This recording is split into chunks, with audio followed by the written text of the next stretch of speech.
Hello friends. इस video में मैं आरआरबी क्लर्क और आरआरबी पीओ के एग्ज़ाम्स के लिए स्ट्रेटजी शेयर करने जा रहा हूं। जैसा कि अगर आपने इस चैनल के पुराने वीडियो को देखा होगा तो आपको पता होगा कि मैंने अपने पहले ही अटेम्प्ट में आरआरबी क्लर्क क्लियर किया हुआ था और मैं आरआरबी पीओ का एग्ज़ाम नहीं दे पाया था। और मैं अभी as a RRB clerk work कर रहा हूँ आर्यावर्त बैंक में। तो मुझे लगता है कि मुझे अपनी स्ट्रेटजी शेयर करनी चाहिए आरआरबी क्लर्क और आरआरबी पीओ के एग्ज़ाम्स के लिए, क्योंकि ये दोनों एग्ज़ाम बैंकिंग में काफ़ी इजी माने जाते हैं। लेकिन मेरा मानना ये है कि इन दोनों के प्रीलिम्स से हार्ड कोई एग्ज़ाम नहीं है बैंकिंग में, जितने एग्ज़ाम मैंने अभी तक दिए हैं 5-6 एग्ज़ाम्स में। तो मैं इनकी स्ट्रेटजी आपको बताऊंगा टाइम वेस्ट ना करते हुए। पहले तो आपको ये जानने की ज़रूरत है कि आरआरबी क्लर्क का अगर आप एग्ज़ाम लिखने जा रहे हैं तो you need to score 75 plus out of 80। और आरआरबी पीओ के लिए स्कोर 65 प्लस है, क्योंकि इतना ज़्यादा कंपटीशन बढ़ चुका है कि पुराने टाइम की जो चीज़ें थी वो अब ख़त्म हो चुकी हैं कि आप 65 क्लर्क मिले और सिलेक्ट हो गए। आप किसी भी स्टेट से एग्ज़ाम देने जा रहे हैं ये मैटर ही नहीं करता। आपका टारगेट 75 प्लस होना चाहिए। और आप अगर स्टेट लाइक यूपी एमपी इन सब से एग्ज़ाम दे रहे हैं तो आप खुद इमेजिन कर सकते हैं कि आपका टारगेट क्या होना चाहिए। और ख़ासकर आप यूपी उड़ीसा वगैरह से अगर ये एग्ज़ाम दे रहे हैं तो 78-79 का टारगेट आरआरबी क्लर्क में और 70 के आसपास का टारगेट आरआरबी पीओ में होना चाहिए। ये बताने का मेरा मतलब केवल इतना था कि इन एग्ज़ाम्स में आपके पास गलती का कोई स्कोप नहीं है। आप कितना भी पढ़ के जाते हैं लेकिन आप अपनी कामनेस एग्ज़ाम में नहीं खो सकते, और अगर आप अपनी कामनेस एग्ज़ाम में खोते हैं तो आप ये एग्ज़ाम क्लियर नहीं कर सकते, बिलीव करिए मेरा।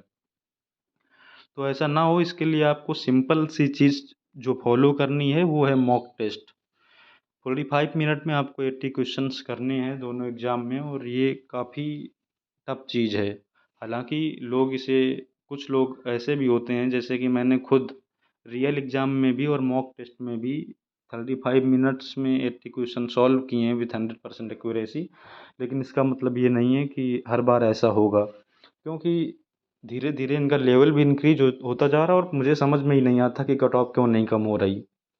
खैर, तो एक चीज़ हो गई मॉक टेस्ट। उसके बाद अगर आप मॉक टेस्ट देने लगेंगे तो आप फॉलो करेंगे कि एक ट्रेंड फॉलो हो रहा है, मतलब एक फिक्स टाइप की चीज़ें हैं जो गलत हो रही हैं, जैसे कि सिलॉक्स हो गया, इनइक्वलिटी हो गई, पजल हो गई, बेसिक अर्थमेटिक हो गई। इसके लिए आपको करना ये है कि उन टॉपिक्स को 4-5 मॉक देने के बाद फिगर आउट करना है, उनको नोट करना है और उनको यूट्यूब से या जिस टीचर को आप फॉलो कर रहे हैं उनसे पढ़ना है। जहाँ तक मेरे टीचर्स की बात है तो मैं मैथमेटिक्स के लिए हर्षल सर को, करियल डिफाइनर करके एक चैनल है, और रीजनिंग के लिए अंकुश लांबा सर को वर्चुअस करके एक चैनल है, उनको फॉलो करता था। और आप अपने हिसाब से टीचर से देख सकते हैं। लेकिन प्रीलिम्स के लिए खासकर मैं फिर से बोलूँगा और मैं बार बार बोल रहा हूँ कि टीचर से ज़्यादा इम्पोर्टेंट है मॉक टेस्ट। आपको कम से कम 100 मॉक टेस्ट देने हैं। और जहाँ तक मेरी बात है तो मैंने 200 से लेकर 300 तक मॉक टेस्ट दिए हुए थे आरआरबी क्लर्क के। मतलब आपको अपना लेवल ऐसा सेट करना है कि अगर आप एग्ज़ाम देने बैठते हैं तो आप में ये कॉन्फिडेंस होना चाहिए कि I am going to score 80 out of 80 in this exam. कोई फ़र्क नहीं पड़ना चाहिए कि एग्ज़ाम का लेवल कैसा आने वाला है। और ये प्रीलिम्स के लिए सिंपल स्ट्रेटजी है, इसके अलावा आप प्रीलिम्स में कुछ भी नहीं कर सकते। और सच बताऊं, हो सकता है कि आप लोगों को ये ख़राब लगे, लेकिन अगर आप आज की डेट में जब एग्ज़ाम को 1 महीना बचा हुआ है और आरआरबी क्लर्क के एग्ज़ाम में आप 50-55 पे पड़े हुए हैं तो 1% चांस है कि आप एग्ज़ाम निकाल लें बहुत ज़्यादा मेहनत करके। लेकिन नॉर्मल सिनेरियो में आपका कोई सीन बनता नहीं है आरआरबी क्लर्क के एग्ज़ाम में, तो आप उसे छोड़ के आगे बढ़ सकते हैं like IBPS clerk and SBI clerk. अब मैं मेनली बात करूंगा मेंस एग्ज़ाम की। एक बार आप प्रीलिम्स क्वालिफाई करते हैं तो आपका कंपटीशन बचता है 1:15 का, मतलब 15 में आप एक सेलेक्ट होंगे। लेकिन यहाँ पे कुछ चीज़ें हैं जो अभी से आपको सोच के चलनी पड़ेंगी, क्योंकि बाद में आप नहीं डिसाइड कर सकते। क्योंकि आरआरबी के एग्ज़ाम में आपके पास मेंस में हिंदी सेलेक्ट करने का एक ऑप्शन होता है। तो ये चीज़ आपको अभी से डिसाइड करनी पड़ेगी कि आपको हिंदी या इंग्लिश में क्या सेलेक्ट करना है। अब नॉर्मल सिनेरियो ये बन रखा है आजकल कि लोग ये मान के चलते हैं कि हिंदी बहुत टफ आती है।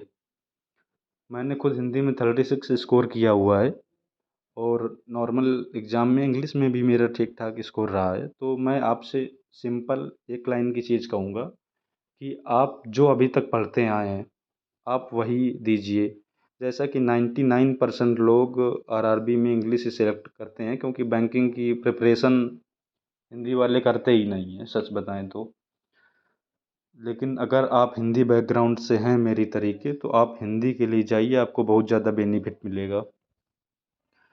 जीके के लिए सिंपली आप गौरव गर्ग सर को फॉलो करिए।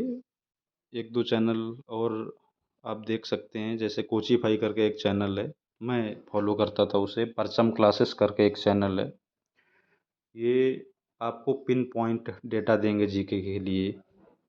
खास करके गौरव गर्ग सर, अगर आप उनको ब्लाइंडली फॉलो करते हैं तो आप 20-25 नंबर तो स्कोर करेंगे ही 40 में। और ये एक बहुत अच्छा स्कोर है, क्योंकि 30-32 बहुत ही कम लोग लेके आ पाएंगे। मेंस में आपका टारगेट 140 के आसपास होना चाहिए। क्वांट रीजनिंग अभी आप प्रीलिम्स लेवल तक की ही लगाएं। अगर आप बहुत ज़्यादा कॉन्फिडेंट हैं और अगर अभी से आपके मार्क 75+ आ रहे हैं, तो आप मेंस लेवल पर भी थोड़ा थोड़ा स्विच कर सकते हैं। कंप्यूटर के लिए दो चैनल हैं, एक अरोरा एजुकेशन करके, और दूसरा कोचीफाई पे दो वीडियोस पड़े हुए हैं जो आप देख सकते हैं। लेकिन अरोरा एजुकेशन, एक सचिन अरोरा करके टीचर हैं, जिनके 79 या 89 वीडियोज की एक प्लेलिस्ट है, 20-25 मिनट का वीडियो यूट्यूब में फ्री में पड़ी हुई है। तो अगर आप वो प्लेलिस्ट एक बार ख़त्म करते हैं पूरी, तो बिलीव करिए कि आगे से कभी आपको कंप्यूटर पढ़ना नहीं पड़ेगा, चाहे वो जिस भी एग्ज़ाम में आए। तो थोड़ा थोड़ा कंप्यूटर, हिंदी, इंग्लिश और जीके भी आपको अभी से चालू करना पड़ेगा, क्योंकि प्रीलिम्स के बाद इतना टाइम नहीं होता आपके पास कि तब आप क्लियर कर लेंगे। तो ये सिंपल सी स्ट्रेटजी थी जिसे आप फॉलो कर सकते हैं अगर आपको ठीक लगे तो। अगर आपने पहले से ही कोई फिक्स स्ट्रेटजी बना रखी है जो आपके लिए वर्क करती है, तो उसे चेंज करने की ज़रूरत बिल्कुल भी नहीं है। लेकिन एक चीज़ यहाँ पे कॉमन होनी चाहिए कि आपको मिनिमम 100 मॉक्स देने हैं प्रीलिम्स के लिए। चाहे आप जितना भी स्ट्रांग हो, आपकी स्पीड जितनी भी तेज़ हो, वो मायने नहीं रखता। लेकिन अगर आप मॉक टेस्ट नहीं देते हैं, तो रेयरेस्ट सीन ही होगा कि आप प्रीलिम्स आरआरबी का पास कर पाएँ। सो यही थी बेसिक चीज़ें मेरी तरफ से। Thank you all.